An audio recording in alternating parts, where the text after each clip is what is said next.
우리가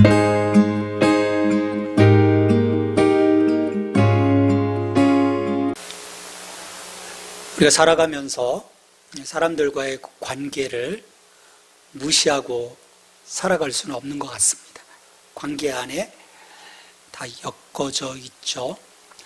근데 관계에서 보면 우리가 신뢰할 수 있는 관계도 있지만 그렇지 못한 경우들도 많은 것 같아요. 일단 믿지 못하는 거죠. 불신하게 되는. 불신이 생기는 이유는 어디에 있을까? 왜 신뢰하지 못할까요? 상대방을. 그 이유 중에 하나는 진정성에 있지 않나 생각을 해봅니다. 진정성. 진실된 마음을 다한다는 그런 의미예요. 진정성. 근데 그 진정성은 어떤 그 지속성, 일회성이 아닌 지속과 성실, 그리고 그로 인한 그 열매로 입증이 되는 것이 아닌가 생각을 해봅니다.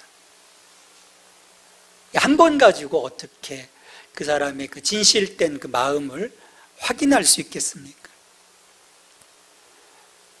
어떤 그 일상성, 그러니까 일상 속에서 변함없는 어떤 지속되고 있는 그 사람의 어떤 삶, 그리고 그로 인한 열매겠죠. 여기에서 어긋날 때 어떻게 보면 신뢰를 잃게 되는 거죠. 믿었었는데 딱 보니까 아닌 거예요.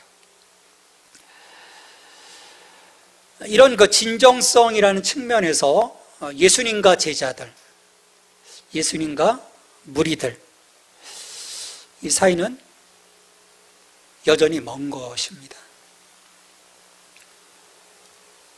왜냐하면 그 예수님이 목적하는 것, 예수님이 꿈꾸는 것과 이 예수님의 제자들 또 무리들은 반대의 자리에 서 있기 때문인 거죠.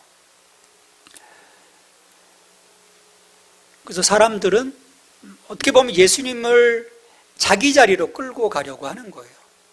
지금 자기들의 어떤 그 목적, 제자들도 마찬가지고 대중들도 마찬가지인 거죠.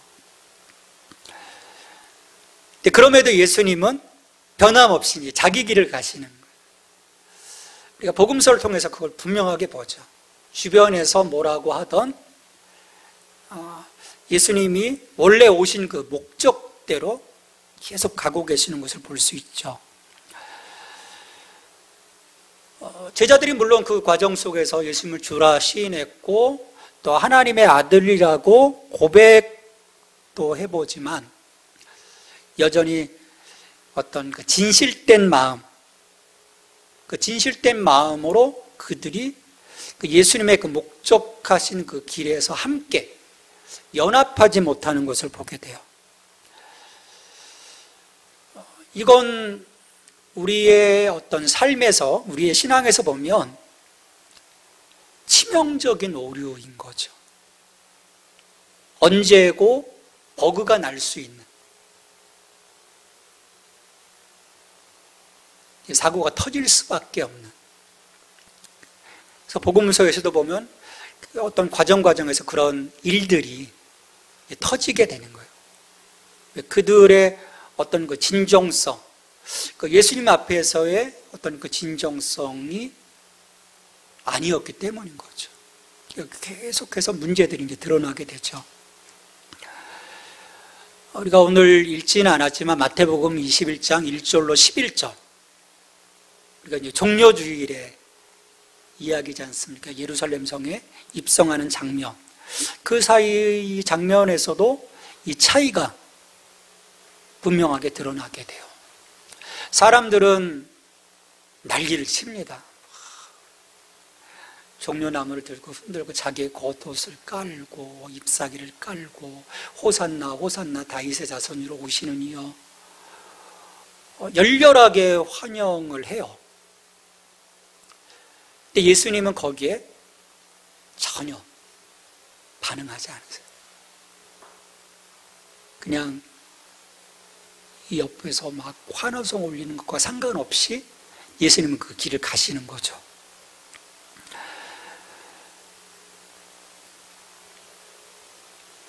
이 무리들 속에, 예수님을 열광하며 환호하는 이 무리들 속에 실은 누구나 쉽게 들어갈 수 있습니다. 이게 어떻게 보면 오늘 우리들의 어떤 신앙의 모습이기도 해요. 같이 열광적으로 주님을 따라간다라고 생각할 수 있어요. 예배 자리에 들어와 찬양하고 말씀도 듣고 막 통성 기도하고, 그러니까 쉬운 거죠. 근데 문제는 내가 그 주님의 온전한 그 길에 동참하고 있는가? 예수님과 정말 연합되어져 있는가? 이건 좀 다른 문제인 거예요. 겉으로 드러나는 것과 그 내면 속에서 그가 바라보고 있는 것에 큰 차이가 있을 수 있기 때문인 거죠.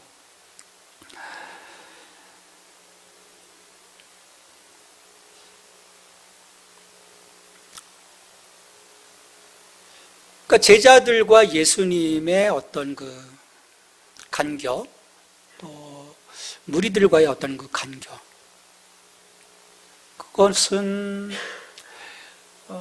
이들이 주님이 바라보고 있는 그 지점에 대해서 알 수 없었기 때문이에요. 근데 실은 말씀해 주셨거든요. 난 이거야. 나는 죽을 거고 부활할 거고, 내가 온 목적은 낮아짐이고 섬김이고 병자들을 위한 것이고 죄인들을 위한 것이고, 지난주 말씀드렸지만 확증 편향, 그러니까 예수님이 말씀하신 것 가운데 다 걸러내고 자기들이 선호하는 것만 들었던 거죠. 그럼 결국 나는 예수님을 안다고 하지만, 이 신앙의 길이 어떤 것인지 안다고 하지만 정작 알지 못하는 거죠. 이게 굉장히 무서운 것이고 치명적 오류라고 할 수 있는 것입니다. 우리가 주님을 알아가는 것, 오늘 신앙생활하면서 지식과 지혜의 문제는요, 굉장히 중요한 부분입니다. 우리의 길에서 어긋나지 않기 위해서는, 아까 내비에 대한 걸 얘기했잖아요. 진리는 내가 길이요 진리요 생명이라고 이제 분명히 말씀하셔서 그 길을 가면 되는데, 이게 사이길로 빠지는 순간 우리는 헤매기 시작하거든요.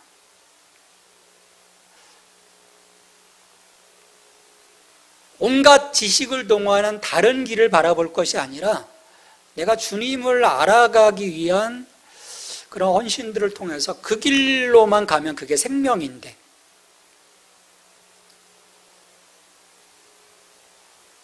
우리의 그 믿음은요, 온전한 알므로부터 시작이 되는 거죠. 그래서 교육과 훈련이 우리 가운데 필요한 것입니다.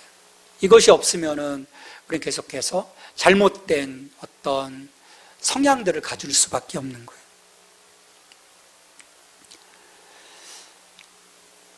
자, 예수님이 예루살렘에 입성하면서 이제 사람들은 기대하는 거죠. 야, 무슨 일이 벌어질까?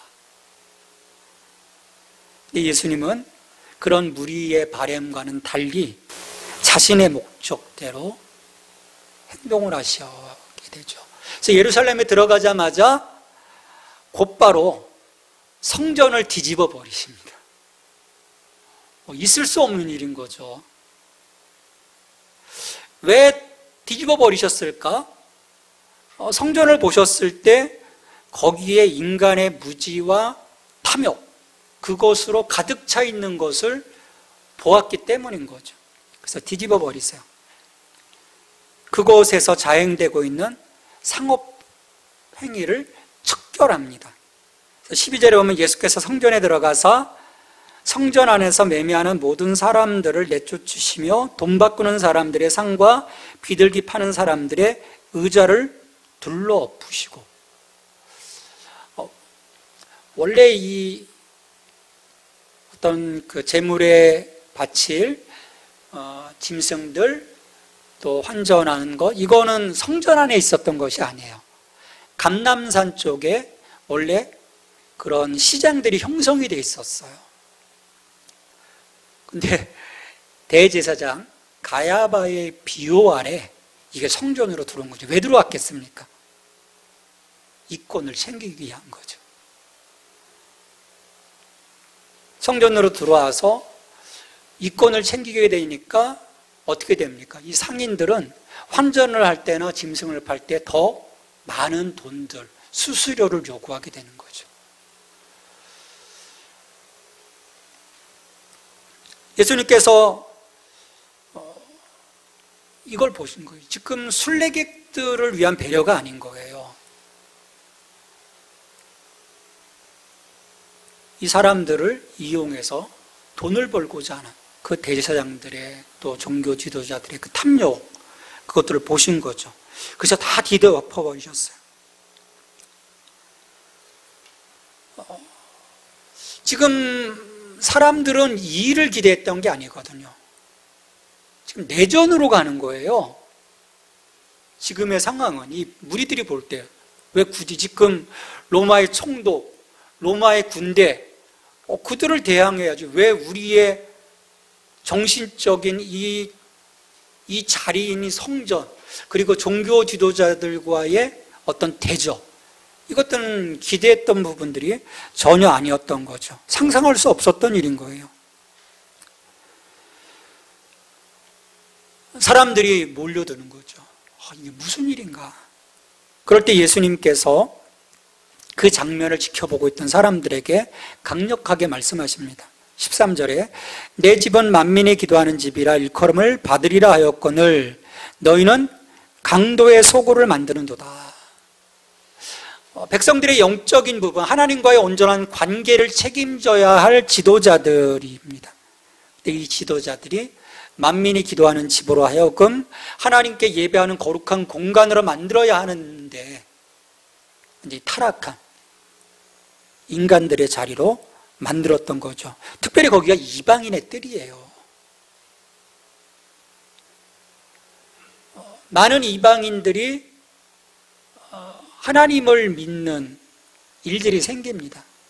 왜냐하면 그 구약 성경이 헬라어로 번역이 돼요. septuagint라고 70인역으로 번역되면서 경건한 사람들이 생기게 되고요. 그런 사람들이 오게 돼요.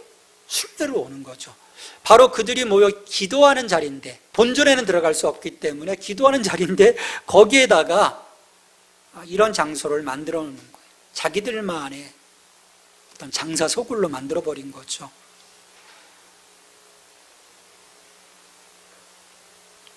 성전이 더 이상 하나님을 섬기기 위한 자리가 아닌 거죠. 하나님을 이용해서 자기들의 그 욕심을 채워가는 자리. 이러한 철저하게 타락해서 하나님 없는 종교 행위, 이건 아까 우리 전세대 예배 때 보여드렸던 에드바르 뭉크의 작품 빈 십자가가 이런 그 진정성 없는 종교인들의 모습을 그려내고 있는 것은 아닌가 생각을 해봅니다. 이처럼 상전을 다 이제 뒤집어 버리셨어요.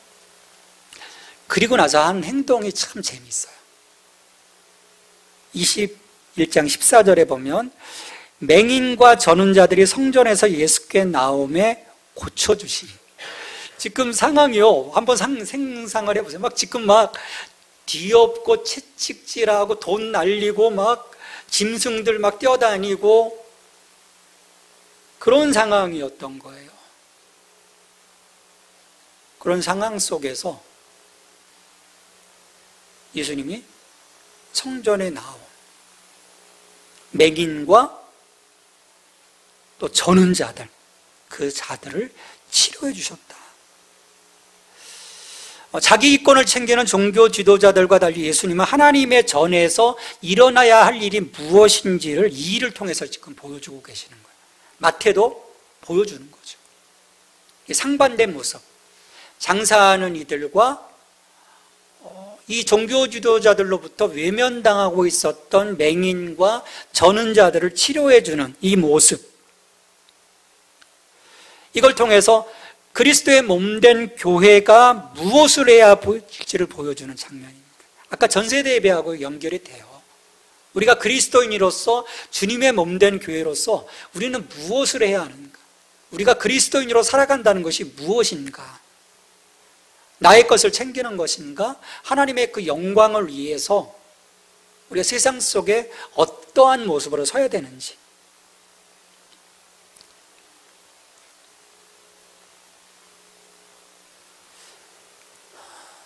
하지만 이 타락한 지도자들은요, 회개하지 않습니다. 타락한 인간들은요, 참 회개하지 못하는 것 같아요. 오늘 마태복음에 나와 있지 않지만 마가복음에서는 예수님께서 직격탄을 날리니까 자신들의 권위와 이익을 지키기 위해서 이제 예수님을 죽이고자 작당을 하죠. 회개하지 않습니다. 아마 성전을 다 이렇게 뒤엎어 버리셨지만 다음날 언제 그랬냐는 듯이, 야 다들 모여, 다 해, 괜찮아 저 예수 우리가 잡아 죽일 거야, 다 해. 아마 또 이 일들이 그냥 진행이 됐을 거예요. 하나님을 두려워하지 않는 거죠. 근데 하나님을 두려워하지 않는 저들의 모습은요, 결국 대가를 치르게 됩니다. 예루살렘 성전이 무너지지 않습니까? 그러니까 그들 생각 속에는요, 하나님이 거하시는 이 전은 결코 망하지 않을 거야 라는 거예요. 하나님의 영광이 떠나지 않을 거라는 거죠. 근데 하나님의 영광은요, 우리 에스겔서에서도 보이지만 언제고 떠날 수 있는 거예요. 왜? 거기에 하나님이 계실 명분이 전혀 없는 것입니다. 다음날 예수님께서 베다니아에 나왔다가 아마 그 나사로의 집에서, 베다니면 나사로의 집이거든요. 거기에 아마 머물렀다가 다시 이제 예루살렘으로 올라가시는 거죠. 배가 고프신 거예요. 딱 보니까 무화과 나무가 있어요. 가서 무화과 나무에서 열매를 따려고 하니까 열매가 없는 거예요. 잎사귀는 무성한데 열매가 없었어요. 근데 여기 마태복음에서는 그 부분이 빠져 있는데 마가복음에서는 이유를 말해요. 마가복음 11장 13절에 보면 이는 무화과의 때가 아님이라 친절하게 설명을 합니다. 무화과의 때가 아니라고 했어요. 그렇다면 열매를 맺을 때가 아닌데 열매를 찾는 예수님이 문제인 거예요. 게다가 열매 없는 이 무화과를 보시면서 예수님 배도 고프시고 좀 이렇게 화가 나셨는지 저주까지 하셨습니다. 21장 19절에 보면 이제부터 영원토록 내가 열매를 맺지 못하리라. 아니, 때가 되지 않아 열매를 맺지 못한 무화과 나무를 인정사정 없이 저주하시는 예수님의 모습은요, 우리가 좀 당혹스럽게 해요. 예수님 이런 분이셨나? 왜 갑자기 때가 아닌데 때에 열매를 맺는데 때에 열매도 없는 이 무화과 나무를 왜 저주하시는 걸까?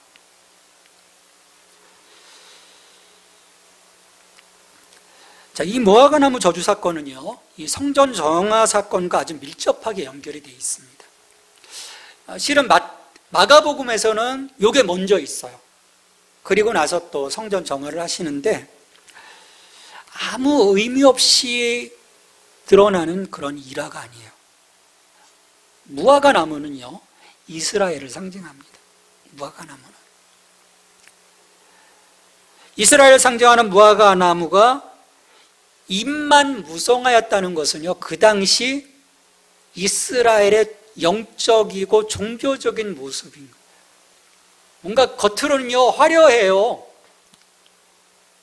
하나님께 매일같이 상번제 바치고, 속죄제, 속건제, 낙헌제, 하나님께 거룩한 예배들 드리고, 말씀에 투철하게 말씀을 지키고,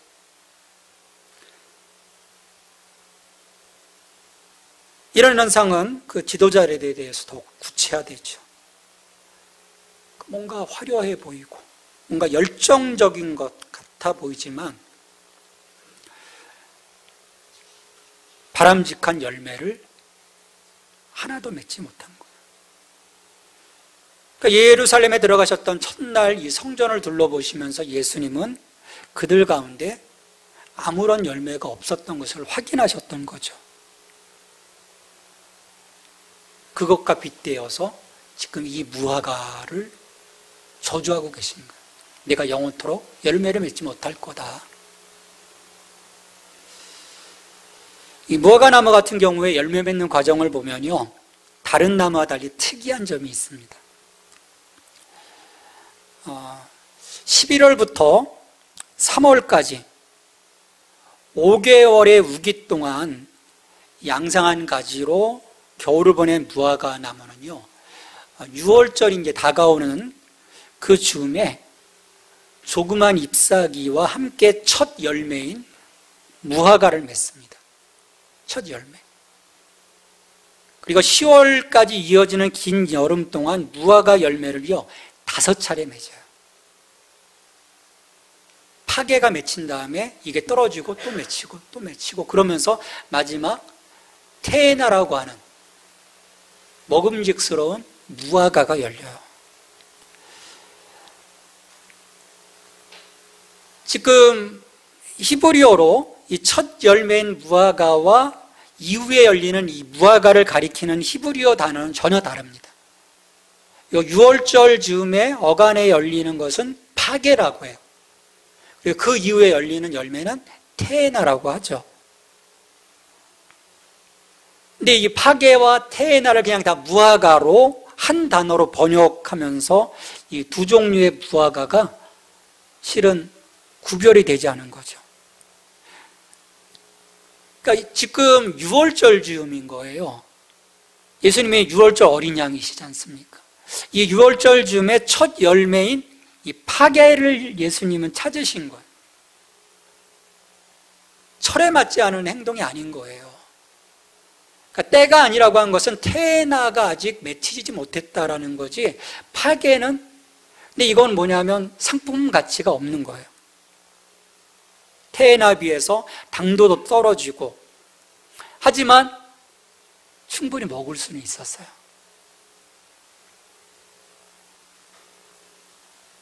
근데 중요한 건 이 파게를 따줘야 돼요. 따줘야 그 다음에 좋은 상품 가치의 열매가 맺히는 거죠. 테에나가 열리는 거예요. 그래서 주인은요, 이 파게를 따서 팔 수는 없으니까 어떻게 하겠습니까? 지나가는 나그네, 행인, 가나안 이웃의 소작농에게 먹을 수 있도록, 그걸 따먹을 수 있도록 허락을 해요. 그러니까 먹을 거리가 없는 사람들에게는 굉장한 선물인 거죠. 음식인 거예요. 근데 문제는 이와 같은 파괴가 없다면, 잎만 무성하다면 이 무화과 나무는 긴 여름을 아무리 기다려 보아도 테에나가 열리지 않는 거죠. 여기서 이 부분 우리가 봐야 돼요. 첫 열매, 파괴가 없는 무화과 나무는 사람들이 먹을 수 있는 테에나라고 하는 무화과를 맺을 수 없는 거예요. 파괴가 없는데 어떻게 테에나가 있겠어요? 그러니까 예수님은 바로 이 파괴라고 하는 무화과를 찾으신 거예요. 근데 없는 거죠. 예수님은 여기에서 잎사귀만 무성할 뿐 열매 없는 무화과 나무를 통해서 예루살렘 성전과 지도자들의 상태, 이스라엘 백성들의 영적 상태를 지금 보신 거죠. 화가 나시는 거예요. 화가 나시는 거예요. 그들의 수준은 더 이상 용서할 수 없는, 그래서 하나님의 심판으로 멸망에 이르러야 할 지경까지 이른 그 모습, 그걸 보신 거죠. 그러면서 너희가 영원토록 열매를 맺지 못하리라. 결국은 70년 뒤에 예루살렘 성전은 완전히 무너집니다.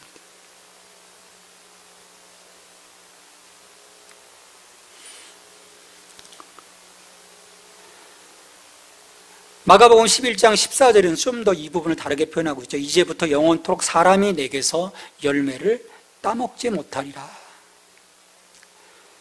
그러니까 이처럼 열매 맺지 못한 이 무화과 나무를 통해서 예수님은요, 제자들에게 하나님 앞에서 열매 없는 것이 얼마나 위험스러운 일인지를 이 일을 통해서 보여주시는 거예요.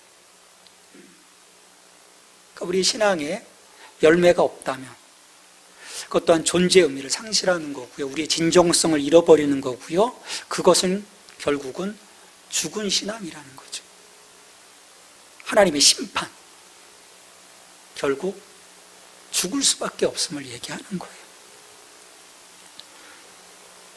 이렇게 마태는 이 마태복음을 기록하면서 열매 없는 무화과 나무를 저주하신 이 이야기와 성전에서 장사하는 자들을 몰아내시는 예수님의 행동을 연결하고 있습니다. 그래서 열매 없는 성전, 열매 없는 종교 지도자들을 심판하고자 하시는 그 하나님의 의도를 연결시키고 있는 것이죠.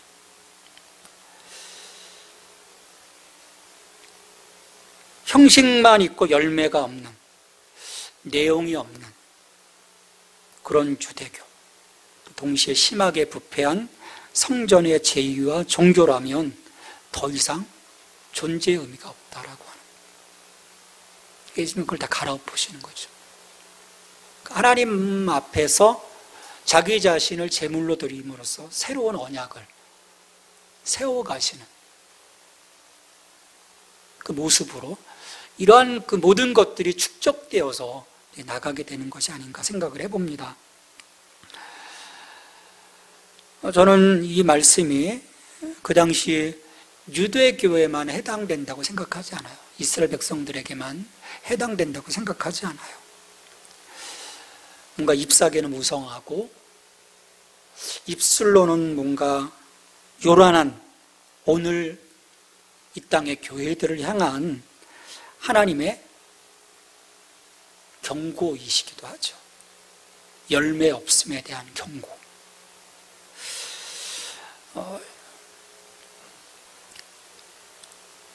우리가 아무리 하나님 앞에서 어떤 그 화려한 언변과 잎사귀와 무성한 어떤 행동에 대한 것들을 보여드린다고 해도 결국 거기에 화계로부터 시작해서 태나로 나가는 성숙한 열매가 없다면 우리 하나님 앞에서의 어떤 그 진정성을 우리는 드러낼 수 없거든요.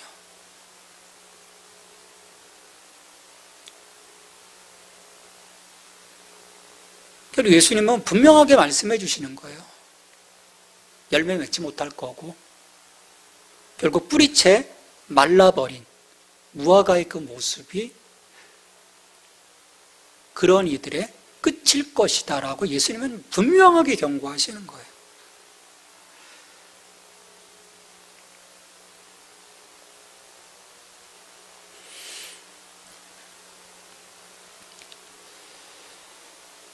우리는 성전을 정화하시고 열매 없는 무화과 나무를 저주하시는 이 예수님을 통해서 우리의 믿음의 그 현 위치를 확인할 수 있어야 합니다. 나의 신앙이 잎사귀만 무성한 형식적인 신앙은 아닌지, 겉으로 뭔가 열심히 하나님을 행하는 것 같지만 말로선 뭔가 풍성한 어떤 고백들이 있지만 결실 없는 믿음의 진정성이 상실된 그리스도인은 아닌지, 우리의 신앙 속에서 계속 확인되어져야 하는 거죠.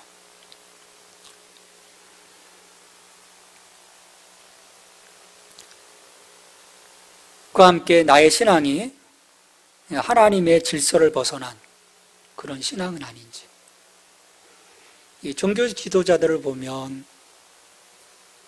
그들의 그 거룩함을 드러내고 있잖아요. 그 제사장의 의복으로부터 시작해서 우리 출애굽기에 보면 그걸 하나하나 다 하나님의 구별해 주신 거거든요. 그리고 그가 대제사장이 된다는 것, 제사장이 된다는 것은 그런 희생제물들의 그 피를 통해서 정결케 되어진 삶의 모습이거든요.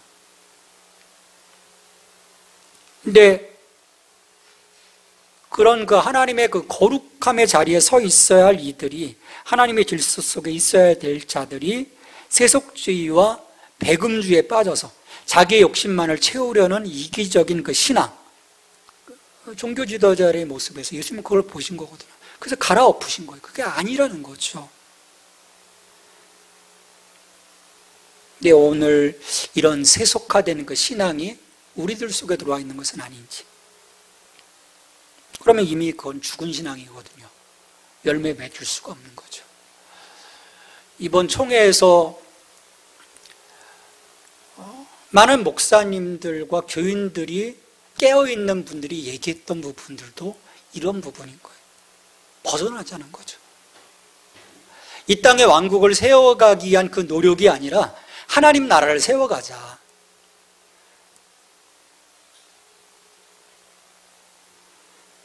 마태는 이 이야기를 통해서 열매 없는 신앙, 형식적인 종교 제의를 오늘 고발하고 있는 것입니다. 오늘 우리의 예배와 주님의 몸된 교회 안에서 이러한 세속화된 모습이 드러나지 않도록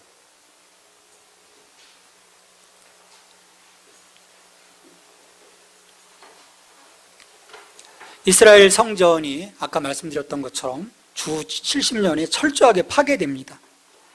왜 예수님께서 저주하셨던 것처럼 영원히 열매 맺지 못해 저주하셨지 않습니까? 그 말씀이 이루어지신 거예요. 그래서 대제사장과 제사장 서기관들 수없이 로마의 군대에 칼에 죽습니다. 하나님께서 이들을 심판하시는 거예요. 우리가 두려워해야 합니다. 그러니까 하나님의 은혜도 있지만, 하나님이 우리와 함께 하신다고 약속하셨지만, 그렇지 못한 하나님의 반대편에 서 있는 사람들에 대한 하나님의 심판. 참 우리가 신앙생활하면서 저는 그런 부분들이 굉장히 중요하다고 생각을 해요. 정말 살아계신 하나님에 대한 두려운 마음이 있다면 나는 하나님 앞에서 어떤 삶을 살아갈 것인지, 살아계신 하나님을 믿지 못한다면 자기 생각대로 살겠죠. 하나님은 우리의 체질을 아십니다. 완전한 걸 요구하시는 것이 아니에요. 우리의 진정성은요, 퍼펙트한 어떤 삶의 완벽함을 요청함을 통해서 이루어지는 것이 아닙니다.